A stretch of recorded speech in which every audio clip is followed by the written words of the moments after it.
Good morning and welcome to the Committee on Health. Today is Friday, March 21st. The time now is 9:30. We are in conference room 329. Here in committee, we have our chair, Representative Takayama, and Member Martins. I am Sue Keoho Kapuliloi, presiding officer on this hearing today. Just a little bit of housekeeping, as is tradition here in the Health Committee. I will be asking for testifiers to limit their testimonies to 2 minutes because we are a morning hearing. We must adjourn prior to floor session, so all testifiers may not have the opportunity to testify. In that event, please know that your written testimony will be considered in this committee. For those on Zoom, please keep yourself muted and your video off while waiting to testify and after your testimony is complete. For Zoom chat functions will allow you to chat with technical staff only. Please use the chat only if you have technical issues. If you are disconnected unexpectedly, you may attempt to rejoin the meeting. If disconnected while presenting testimony, you may be allowed to continue if time permits. Please note the House is not responsible for any bad internet connections on testifiers. In the event of a network failure, fire alarm, or any unforeseen circumstances that has happened in the past, it may be necessary to reschedule the hearing or schedule a meeting for decision-making. In that case, an appropriate notice will be posted. Please avoid using trademark or copyright images and refrain from any profanity or uncivil behavior. Such behavior may be grounds for removal from the hearing without the ability to rejoin. And like always here, we live aloha, share aloha, and practice aloha every day. If we could start, members, at the top of our agenda, we have House HCR 28, HR 27, requesting the Department of Health to reconvene the working group established pursuant to House Resolution 18, House Draft 1, from session 2024, to convene the efforts to address issues related to water and air contamination and remediation arising from operations of the Pu'uloa Range Training Facility. Going to our testifiers, let's see, we have Liam Chin in support on Zoom. Not present, thank you. Wayne Chung Tanaka, Sierra Club Hawaii in support. Welcome, thank you. Thank you. Good morning, Chair Takayama, Vice Chair Keoho Kapuliloi, members of the committee, Wayne Tanaka with the Sierra Club Hawaii. I'll just be real brief. I just want to thank you so much for hearing this resolution. You know, this is a major concern for folks in Ewa Beach, but I want to emphasize this is not just an Ewa Beach issue, right? People from all over come to go to Pu'uloa to recreate, to fish, surf, and so forth, and they may be being exposed to these lead and heavy metals surrounding the training facility. And those most vulnerable to these, lifelong impacts of lead exposure are keiki, right? Children and unborn children as well. And, throughout their lives, they're going to spread out, throughout our society and community. And so what happens to them is going to impact our communities at large. So just with that, I just want to thank you again so much for hearing this resolution and happy to answer any questions. Mahalo nui. Great, thank you so much for being here. I have Laura Nakanalua, individual in support on Zoom.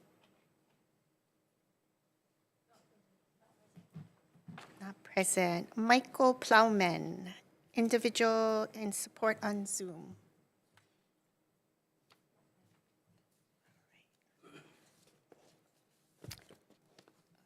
Let's see.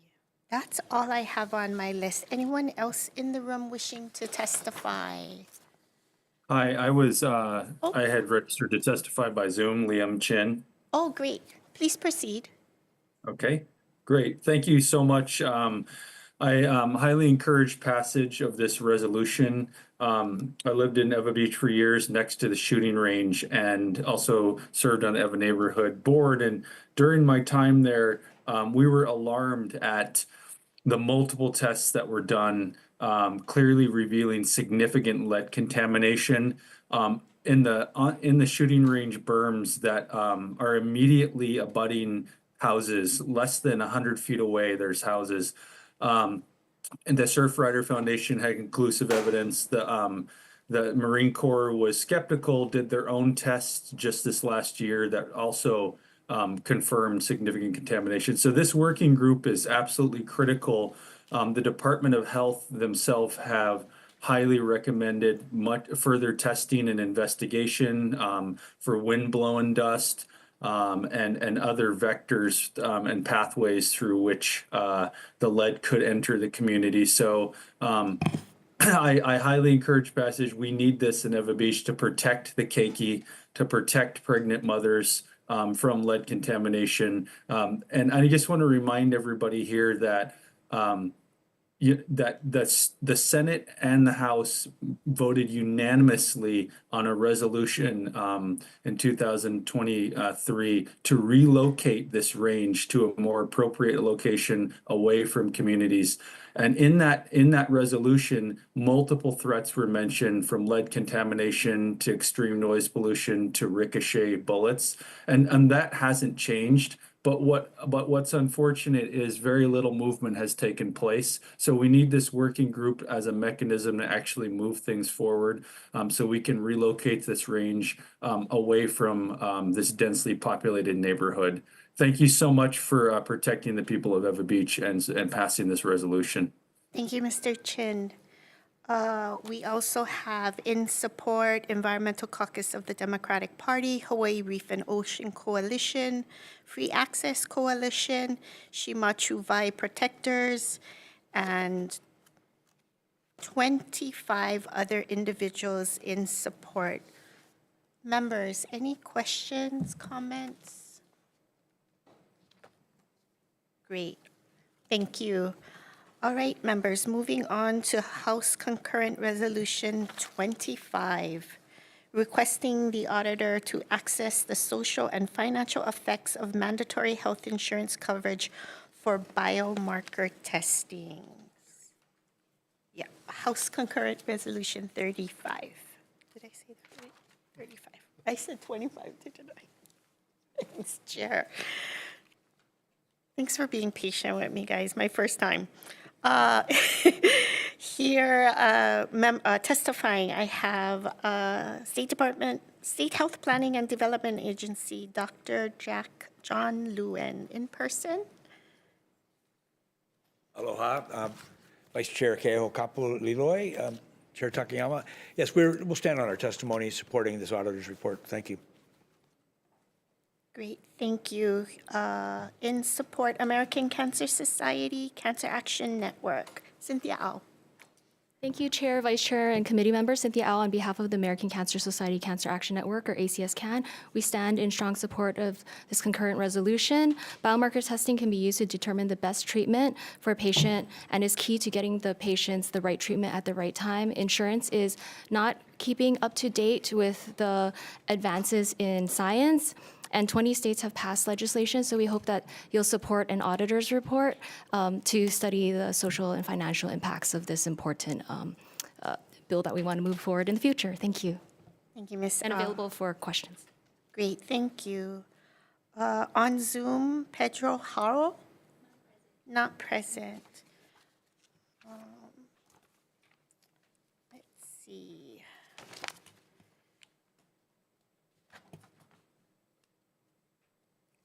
All right, that's all I have on my testifiers list. Anyone else here present wishing to testify on Zoom? Great. Members, any questions? Loving this. Thank you. All right, moving on, members, we're doing House Concurrent Resolution 36, requesting the auditor to assess the social and financial effects of the proposed health insurance coverage for colorectal cancer screening.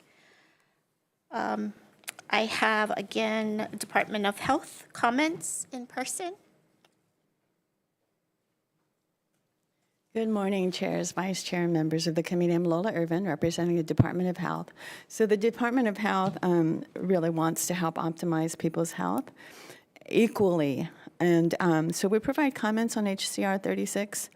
Personally, I like to say that we like to start as a twinkle in somebody else's eyes, and then we end with a twinkle at the end, which means we have to have quality of life in between, right?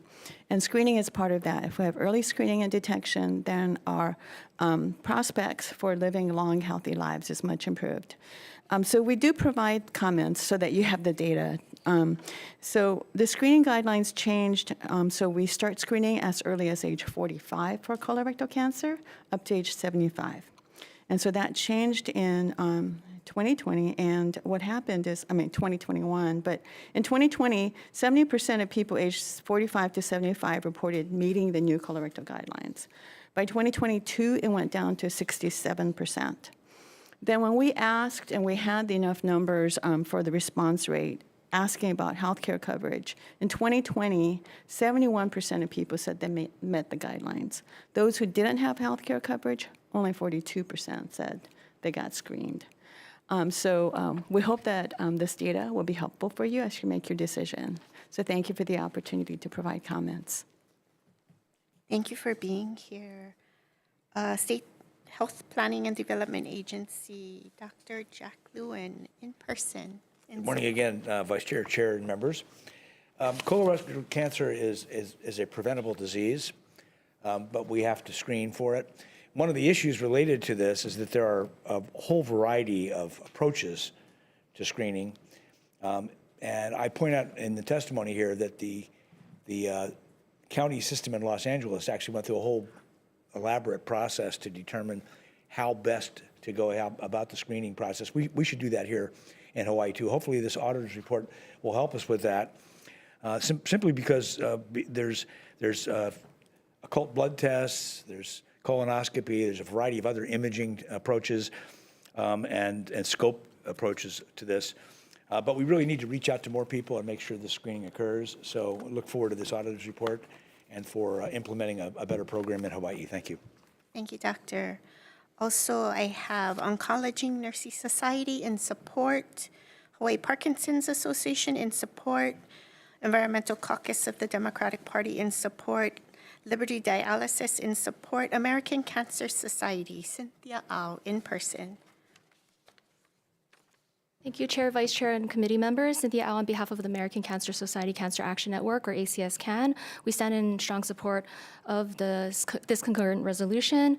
Colorectal cancer is the second leading cause of cancer deaths in the U.S. and the third leading cause of cancer deaths in Hawaii. And I just want to emphasize that Hawaii ranks the 12th highest in new colorectal cancer cases in the U.S. between 2019 to 2023, and we're actually ranked in like the 50th. Or we have 58% of people who, when they finally get screened, they're already in late stages. So we hope that you can support this for an auditor's report, so we can try to support those who want to get their screenings. Thank you. Thank you. I have Malama Ikeola in support, and 5 additional individuals in support. Anyone else in the room wishing to testify? Anyone on Zoom? All right, seeing none. Thank you, members. We'll be moving on to House Concurrent Resolution 91, House Resolution 87, requesting health insurers and managed care providers that provide health insurance in the state to provide insurance coverage for prosthetic and orthotic devices. I have one testifier on Zoom. Meg Severn.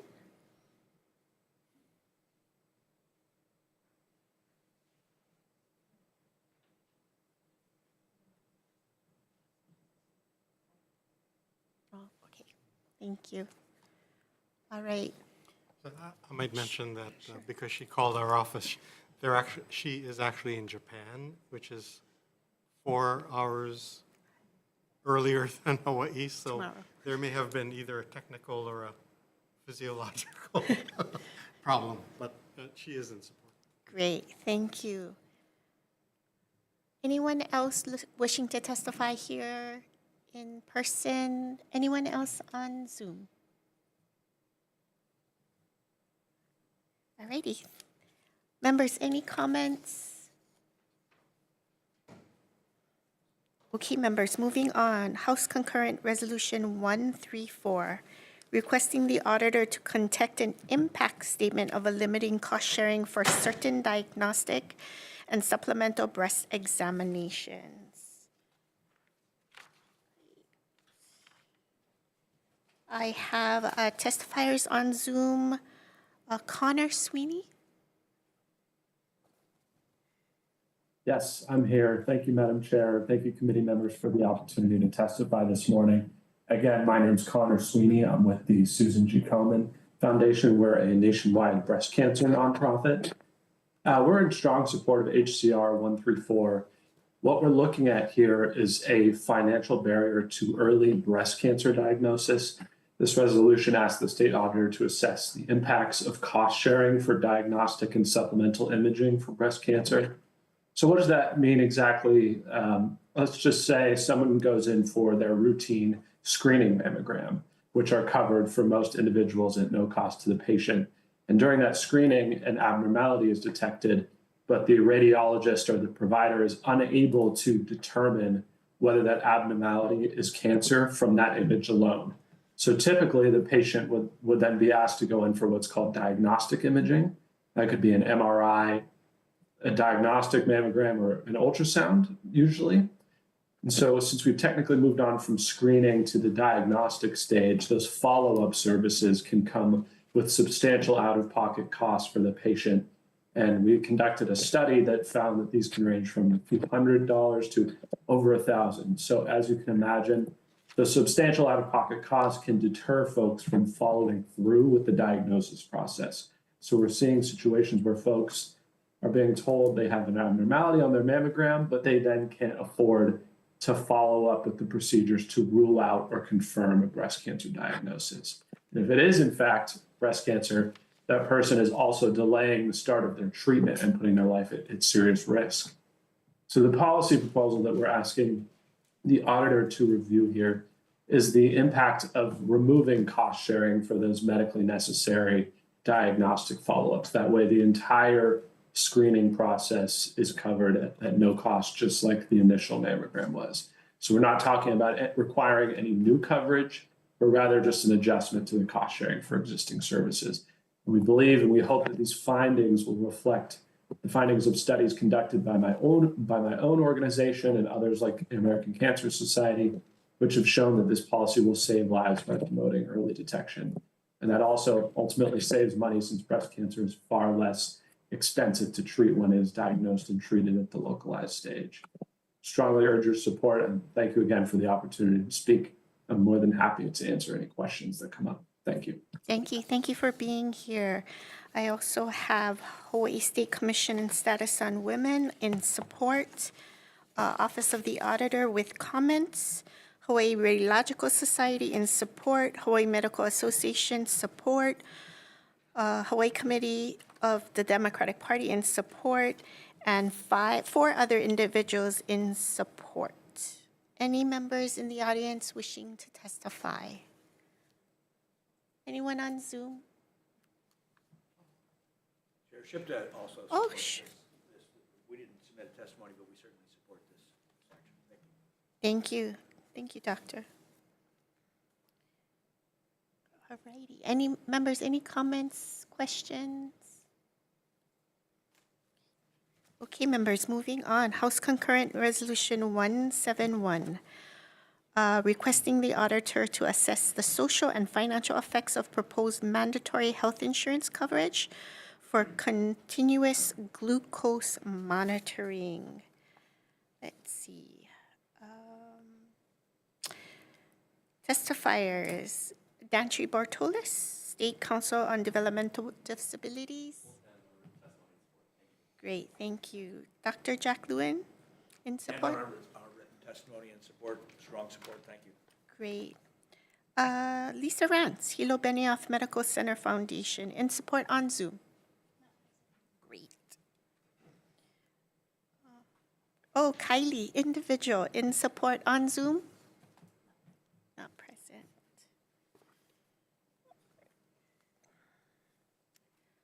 Also, we have Hawaii Medical Association in support, Liberty Dialysis in support. That's all the testifiers I have on my list. Anyone here in the room wishing to testify? Anyone on Zoom? Thank you, members. Okay, moving on. House Concurrent Resolution 185, requesting the auditor to conduct a social and financial assessment of proposed mandatory health insurance coverage for Native Hawaiian healing and cultural practitioners offered through federal qualified health centers. Alrighty. I have Keopurilitz, Papaolokahi, on Zoom. Aloha, my name is Keopu Rilitz. I'm the Director of Policy and Advocacy, or Policy and Strategy for Papaololokahi. We stand on our written testimony. We just want to highlight that in our role as the Native Hawaiian Health Board for nearly 40 years, one of our kuleana is to promote, preserve, and protect traditional Native Hawaiian healing. And so in that work, one of the things that we just wanted to highlight for the committee is the ways in which insurance and reimbursements conversations for traditional Hawaiian healing have been interwoven with registration and licensure conversations. So as you continue to discuss this resolution, one of the things we ask that you consider is the ways in which the traditional Hawaiian healers and those communities are at the center of the conversations. So if you have any questions, I'm here to answer them, but we mostly just stand on our written testimony offering comments. Mahalo. Mahalo. That's all I have on my testifiers list. Anyone else here in the room wishing to testify? Anyone else? Oh, please step forward. Introduce yourself.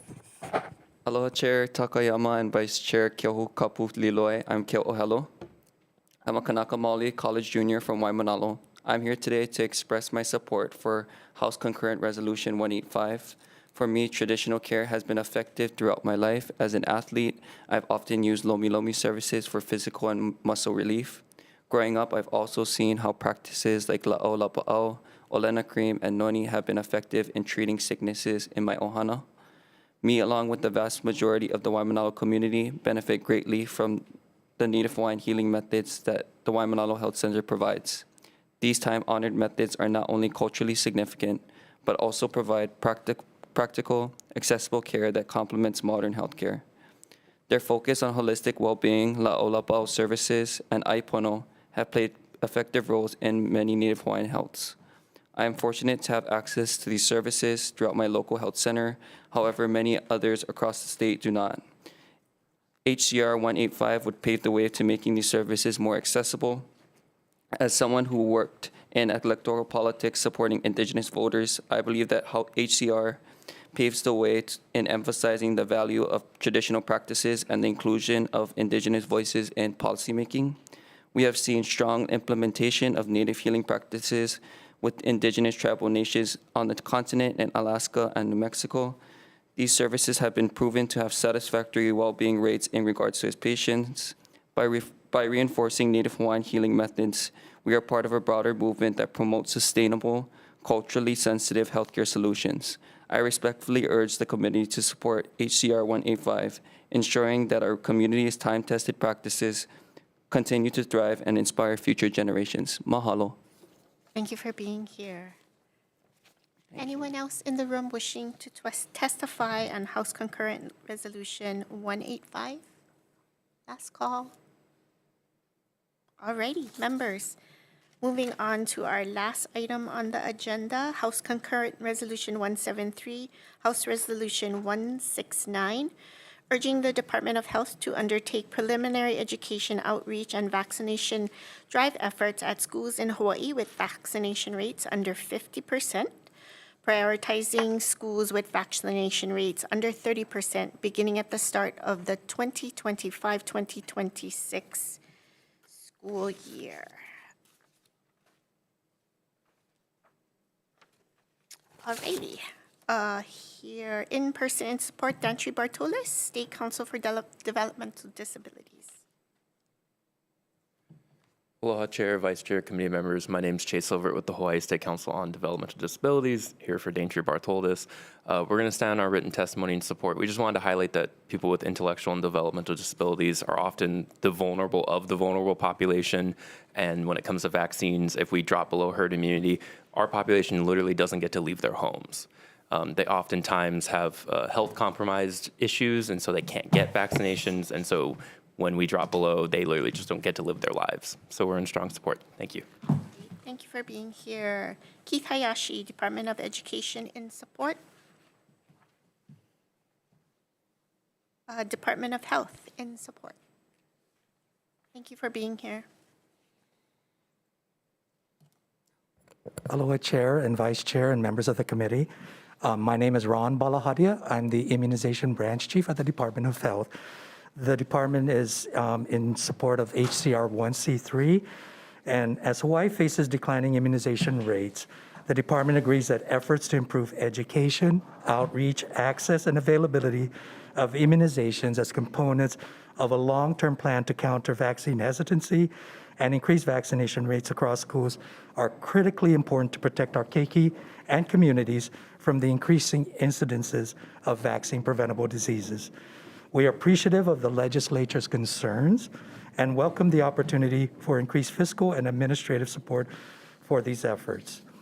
The department is actively partnering with interested DOE, charter and private schools, and community vaccination partners to revive and expand the former Stop Fluid School program to offer all immunizations required for school entry and attendance.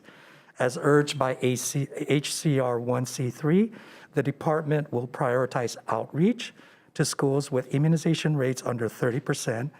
The department also appreciates the information provided in HCR 1C3 regarding immunization education and outreach efforts in other states, and will follow up to evaluate their program planning efforts, coordination, costs, implementation plans, and number of staff required to develop content and oversee operations.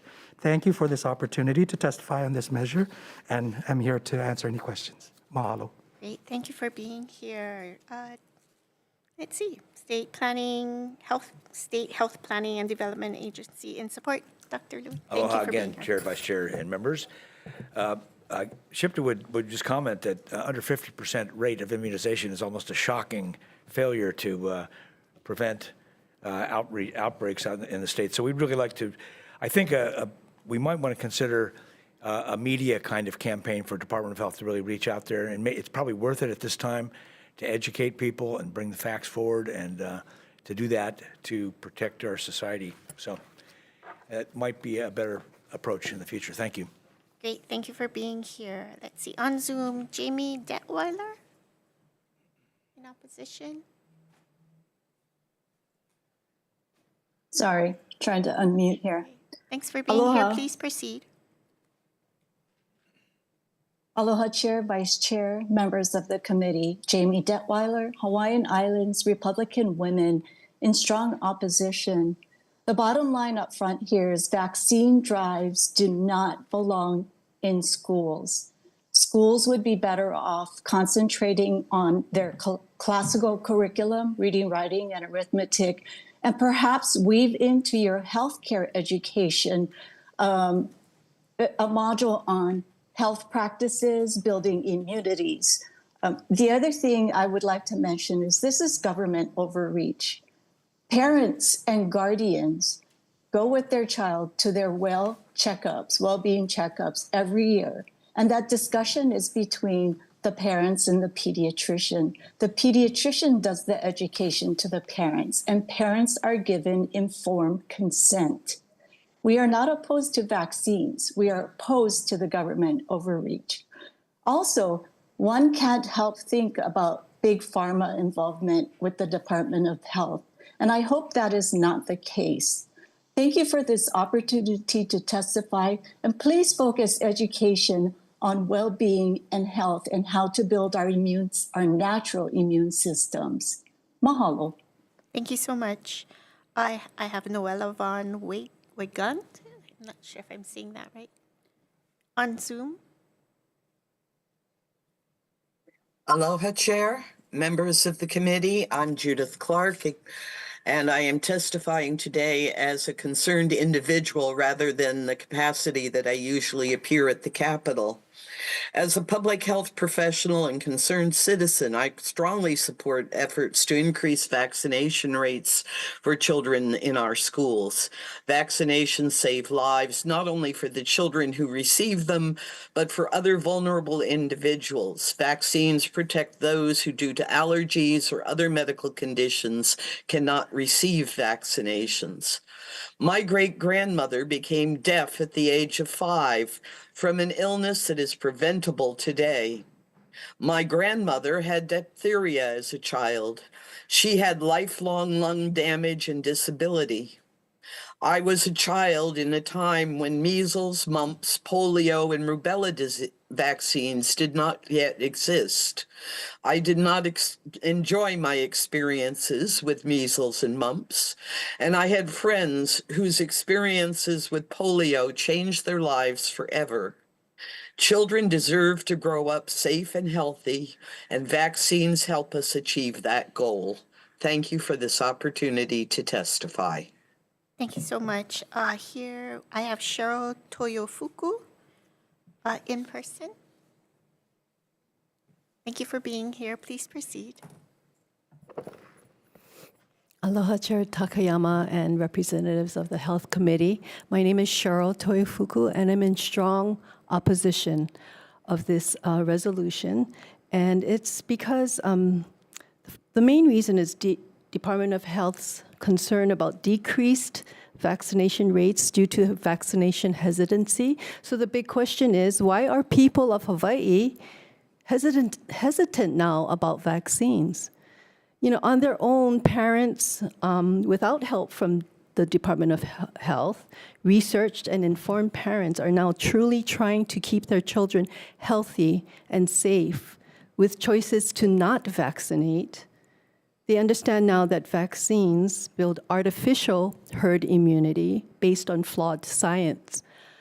So the VAERS, which is the Vaccine Adverse Event Reporting System, and the vaccine death reports reveal a phenomenal increase in detrimental effects of toxic vaccines with often severe neurological, immune disorders, autism, myocarditis, and deaths.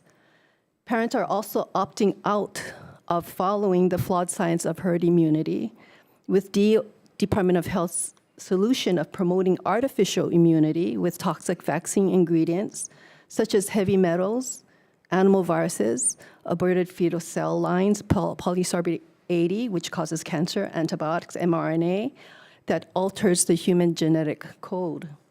So this resolution of promoting outreach and vaccination drive efforts at schools in Hawaii will mean educating about an unhealthy vaccine agenda at any school. This is a misguided and a poor use of valuable funding, time, and resources.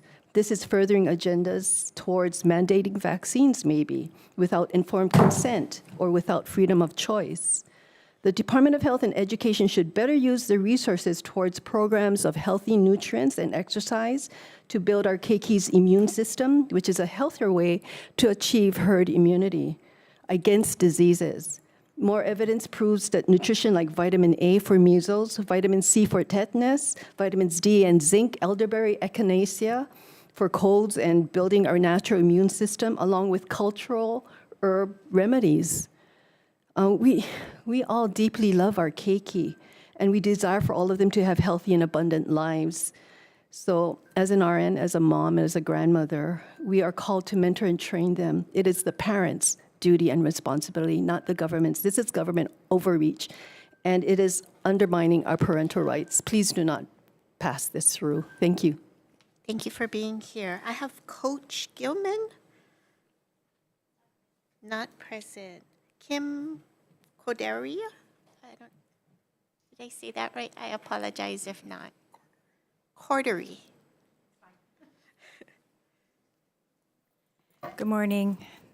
My name is Kim Cordery, and I am opposed to this bill. Actually, this is a resolution. I am opposed to this resolution. In regards to vaccines, herd immunity is a logical fallacy.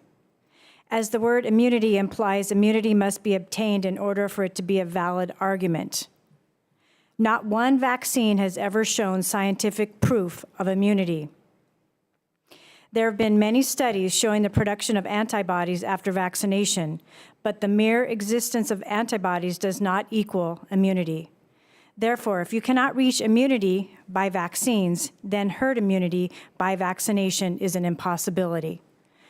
I stand by my written testimony as well, and I am completely opposed to this bill. I feel like it's an agenda on behalf of the Department of Health, and I along with Cheryl, agree there's much better resources that could be used for health instead of vaccinating. Thank you very much. Thank you so much. Jacqueline Bossman on Zoom. Not present. I have it's just James in person. Not present. And then Mary Healy on Zoom.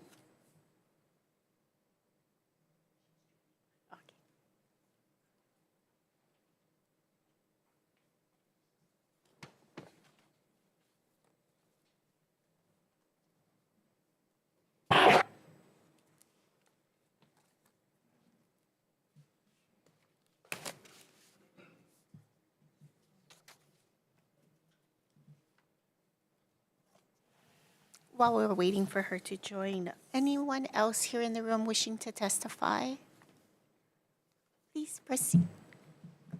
See if we can get her on Zoom. Aloha, Chair and committee members. I'm Terry Armbruster, Air Force veteran, military pilot, and commercial pilot for over 30 years, and I strongly oppose HCR 173 for several reasons.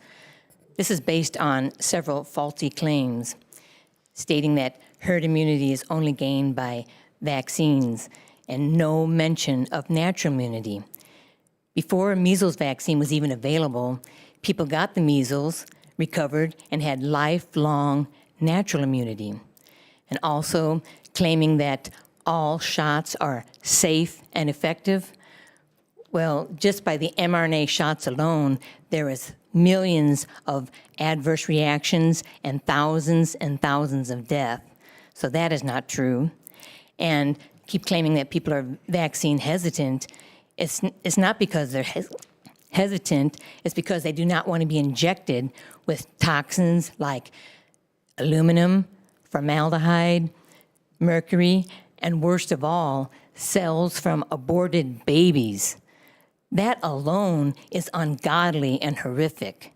If you really cared about our health, you would insist that the Department of Health first advocate for natural, healthy ways to build up their immune system, such as nutrition, vitamins, exercise, and all sorts of areas. And also, if you're going to talk about vaccines, you need to emphasize all the risks and all the possible harmful effects so people can have all information to make informed choices.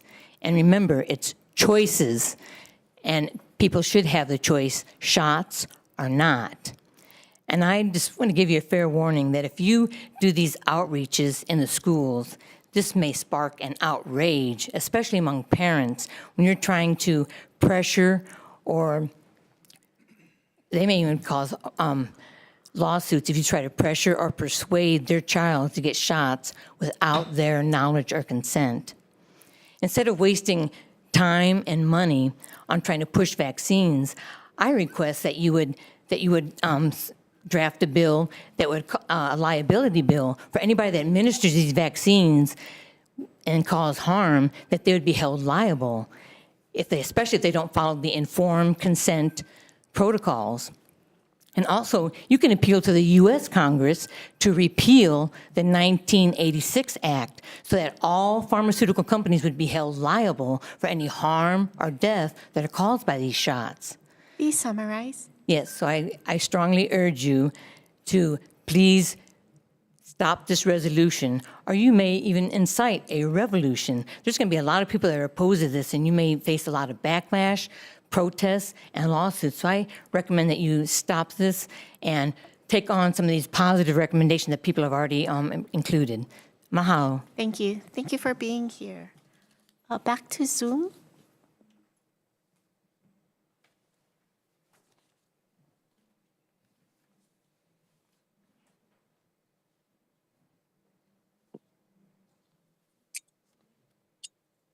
Hello, can you hear?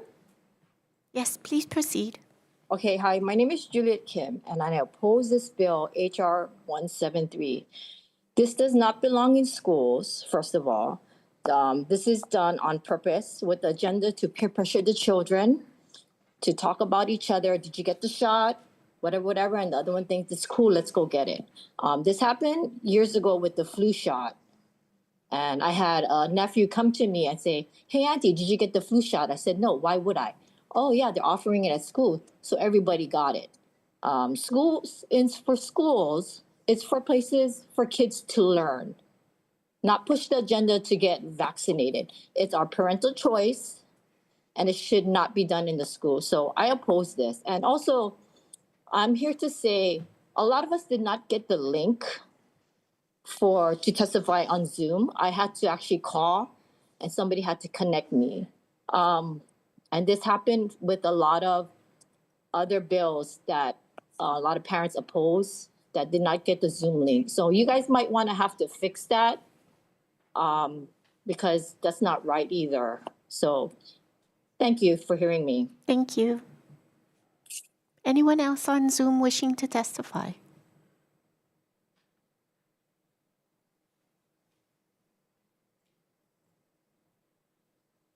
Hi, Kako. Please introduce yourself and proceed. Aloha. My name is Tari Tatehotu, and I am a resident of Nanakuli, Ainapulapula o Princess Kahanu. So I had submitted and testified in the HB 1118 bill, and I just looking at the HCR 173. So I am testifying in opposition of the HCR 173 for the following reasons. If you have read my testimony in paragraph 3, what does data from the Department of Health reveal about vaccination rates across the state public charter, private schools, and when did the drop-in rates start? So obviously, many private schools in Hawaii are religious institutions, period. And so their religious beliefs play an important role in the shaping of the unique of our culture. And that's one thing.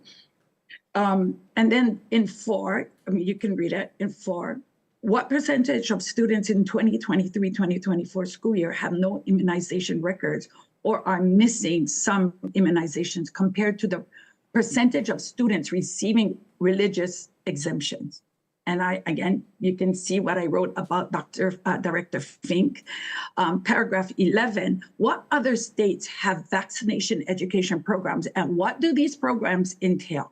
Additionally, could you clarify your definition of adapted to Hawaii unique culture? It's important to understand what you mean by Hawaii's unique culture. Are you referring to Hawaiian culture, community culture, local culture, or rural culture? Please specify which aspects of Hawaii's unique culture are you referring to? And then also, if you're looking, the 4th paragraph in HCR 173 revealed the true nature of DOA's vaccination report and the DOH's misplaced and they erroneously blame upon the families and students with religious practices and belief for the records of vaccination status of students. The DOH website, immunization and examination requires report school year 2022-23 reveals the following schools described as incomplete immunizations, which include religious exemptions, so medical exemptions, and students with no immunization record or missing immunizations in the range of 30% or more of the school enrollment, or NR, which is not reporting. You look at Big Island, Hawaii Island, the Oahu Island, and the statistics on Kauai, on Maui. And if these reports are accurate, and if the DOH concerns of insufficient number of vaccinated persons include children, will lead to a health threatening, then shut the school. Shut the Please school down. summarize. Okay, so I am going to share this. The point is, truly, this is a little bit more exaggerating. Literally, if it is so much of a danger for health, then shut the schools down. Literally, go back to what Keith Hayashi said. You have DOE and you have DOH in conflict with each other. That's my opinion. They exaggerating. Some of these things are exaggerating. Thank you so much. Please summarize. If you're going to do this, you will start, okay, I'm gonna summarize. Answer the questions that I had asked in my testimony and give us an answer. Okay. That's all. Thank you so much. Thank you. Thank you. Thank you for your time. Mahalo. Mahalo. Anyone else on Zoom?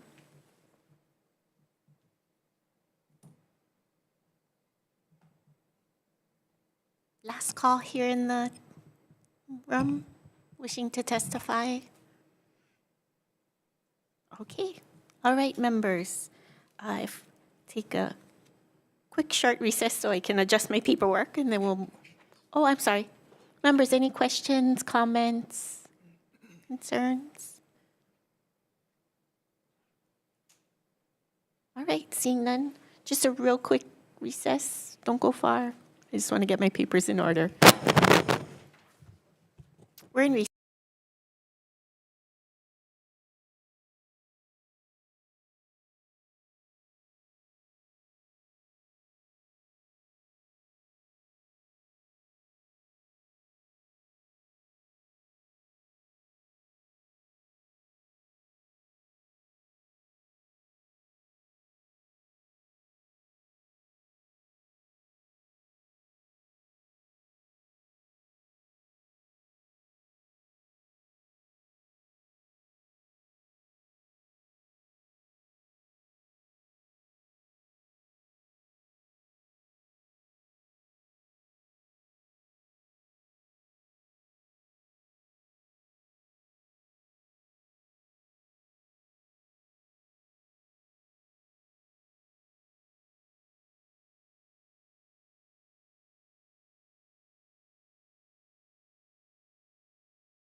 All right, members, thank you so much for your patience. Reconvening the Committee on Health, and we're in decision-making. Chair, if I'm doing anything out of order, please let me know. Starting with House Concurrent Resolution 28, House Resolution 27. Members, let's see, I think we're going to move this out with an amendment to do some technical amendments needed for clarity, consistency, and style. Also, members, starting on page 2, we're going to lean into House Resolution 18 from session 2024 and use the same members on the groups to be consulted and just continue to be consistent with that original resolution. Also make note within the resolution that Department of Health or its designee will also be a member of the group. And then also a category that the working group requested that House Representative District 40 and Council Member District 9 of the City and County of Honolulu serve as co-conveners of the group. And then finally, adding in Environmental Caucus, Hawaii Reef and Ocean Coalition, and Free Access Coalition, and the Shimanchu Vi Protectors into the resolution to receive certified copies. Members, any questions? Comments? Thank you, members. Chair, for the vote? Voting on HCR 28 and HR 27, Chair and Vice Chair vote aye. Representative Amato? Aye. Representative Chun? Aye. Representative Martin? Aye. Representative Olds? Aye. Representative Takenouchi? Aye. Representative Alcos? Aye. Representative Garcia? Aye. Chair, your recommendation is adopted. Thank you. Do I have to do for 27 also? Nope. All right, members, moving on to House Concurrent Resolution 35, requesting the auditor assess the social financial effects of mandatory health insurance coverage for biomarkers. Chair's recommendation is to pass as is. Members, any comments, questions to the chair for the vote? Voting on HCR 35, any members voting with reservations or no?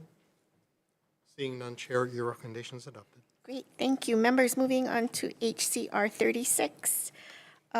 This is for requesting assistance for the mandatory health insurance coverage for colorectal cancer screening. This, members, I'd like to pass as is.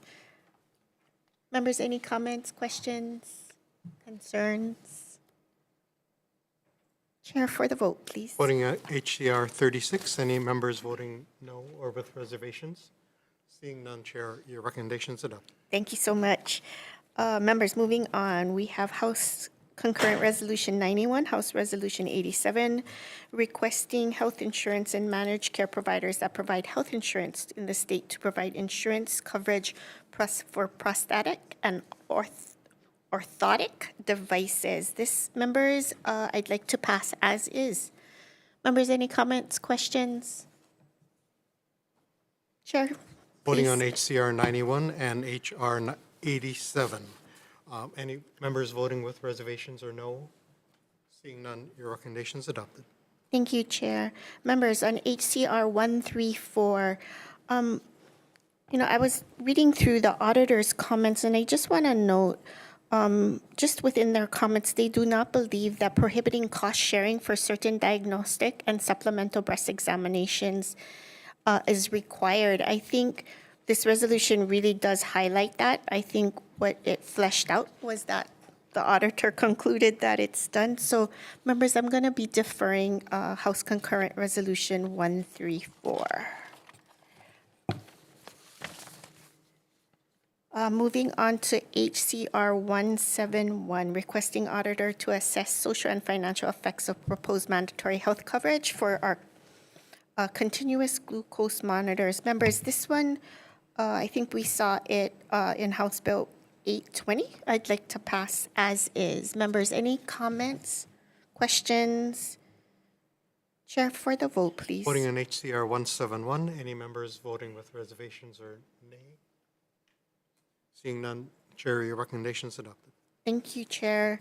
Members, moving on to House Concurrent Resolution 185, requesting the auditor to conduct a social and financial assessment of proposed mandatory health insurance coverage for Native Hawaiian healing and cultural practices offering through federally qualified health centers. Members, again, I'd like to pass this as is. Any comments, questions? Chair, for the vote, please. Voting on HCR 185, any members voting with no or with reservations? Seeing none, your recommendation is adopted. Members, on to House Concurrent Resolution 173-169. This one I'm going to make a little bit of amendments. I think there is some value to some of what our testifiers is asking. I mean, I think we're all looking for good information to make good decisions.